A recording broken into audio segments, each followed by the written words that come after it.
Just 176 Texas high school football teams remain, and we will cut that in half in the third round of the playoffs this week. I don't think I like the idea of Millhouse having 2 spaghetti dinners in one day. We're fixing to pick them.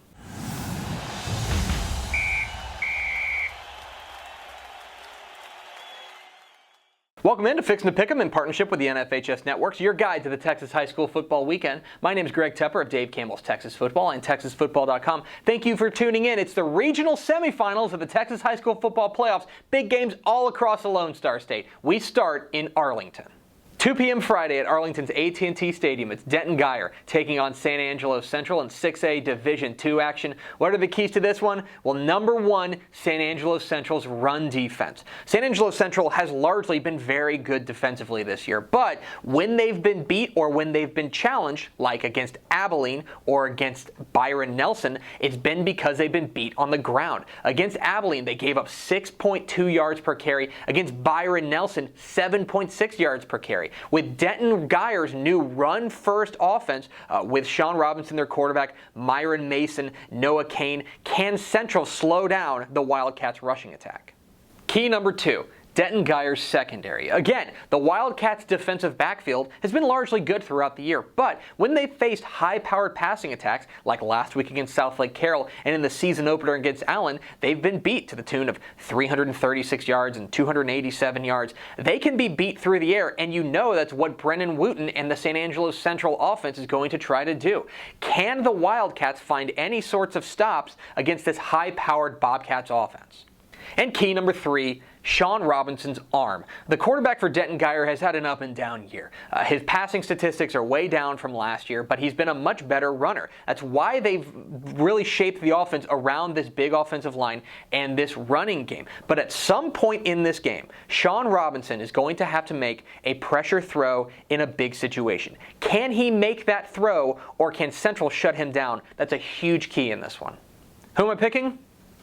At this point, all these games are very close.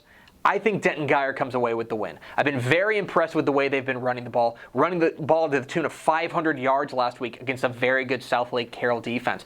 I want to see if Central can slow down that rushing attack first. I'm not sure it's going to happen. I think that Sean Robinson and the Wildcats come away with a very close win. Meanwhile, 8 p.m. Friday night at Abilene Shotwell Stadium, it's a 3A Division I clash between Wall and Brock. What are the keys to this one? Number 1, can anyone score? These two offenses are very highly powered. You look at what Brock has done in the past couple of weeks, been very impressive. And Wall's offense has been very sturdy all year long against a very tough schedule. But these defenses are downright ridiculous. Wall is giving up 15.9 points per game. Brock, a microscopic 6.5 points per game. Which offense can break through? That's really the whole ballgame here.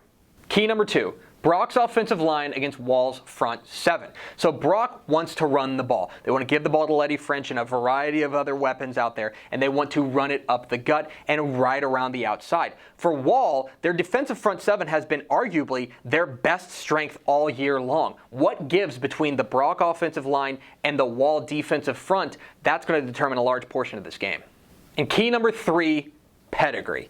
For Wall, they've been there. They've done that. They've got the t-shirt. They've done it all. This is a very battle-tested Wall team and a proud Wall program. For Brock, they're the new kids on the block. Remember, they are just in their 2nd varsity season. Now, they have exceeded expectations, and they know they can hang with anybody. But in the regional semifinals of the playoffs, does pedigree matter? Who am I picking? I'm taking Brock. I think that their defense has been so outstanding all year long. I don't see Wall busting through that. Meanwhile, I think their offense gets just enough against what's been an outstanding Wall defense. I think this may be very low scoring, maybe more low scoring than some people think, but I like Brock.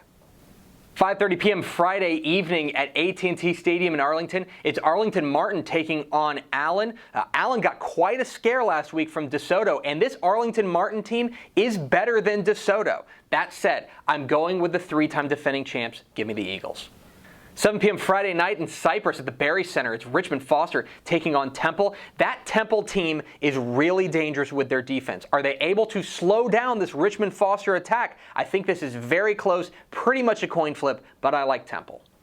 7:30 p.m. Friday night at SMU's Ford Stadium, it's Kennedale taking on Argyle, a game we've been waiting weeks for. Very excited about this one. The big question is, does Kennedale running back Q Wadley play? And how effective is he if he does play? For now, I lean more towards Argyle and their defense.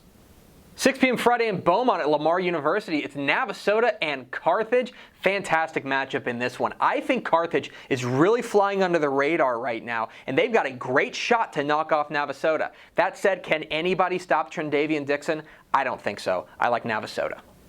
But those are far from the only big games in the regional semifinals of the Texas high school football playoffs. Let's get to the lightning round. In 6A D1, I'll take Umbla Atascocita over Rowlett. Give me Galena Park North Shore over Cy Falls, and Converse Judson over Laredo United. In 6A D2, let's go with Spring over Rockwall, Katy over Friendswood, and Schertz Clemens over San Benito. 5A D1 action, I'll take Aledo over Abilene Cooper. Let's go with Mansfield Lake Ridge over Mesquite Poteet, and Austin Vandergrift in a close one over Edinburgh Vela. 5A Division II now, I'll take Lake Dallas over El Paso Eastlake, and Marshall over Frisco Lone Star. I'll take College Station over Angleton, and Corpus Christi Calallen over Bernie Champion. 4A Division I now, let's go with Abilene Wiley over Leveland, and Liberty Hill over Waco La Vega. 4A Division II now, let's go with Sweetwater over Crum, and Gilmer over Center. I'll go with Giddings over Belleville, and Sinton over Wimberley. 3A Division I, Mineola takes down Callisburg, and Cameron Yost survives Grandview. Let's go Teague over West, and in a minor upset, Hitchcock over Rice Consolidated. In 3A Division II now, I'll go with Idalou over Coleman, and West Rusk over Paul Pewitt. Two of the best games in the state, I'll take Franklin over Newton, and East Bernard over Blanco. 2A Division I now, I like Canadian over Anson, and Crawford over Goldthwaite. I think Beckville keeps rolling over Lovelady, and we'll go with Shiner to beat Flatonia.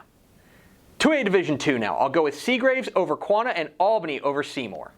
I'll go with Tenaha over Normandy, and in one of the toughest calls of the week, Bremond over Falls City. And in six-man action, I'll take Kroll over Garden City, and Buena Vista over Balmorhea. That's going to do it for Fixin' to Pick'em in partnership with the NFHS Network. What games did I miss? Leave comments down below. Don't forget to hit the subscribe button. Follow us on Twitter at DCTF. Like us on Facebook, facebook.com/DaveCampbells. Follow us on Instagram, instagram.com/DaveCampbells. And of course, see us at TexasFootball.com, where you can see DCTF Live, our daily live show every weekday at noon at TexasFootball.com/live. Thanks for watching. Enjoy Thanksgiving. Enjoy the Texas High School Football Playoffs. We'll see you.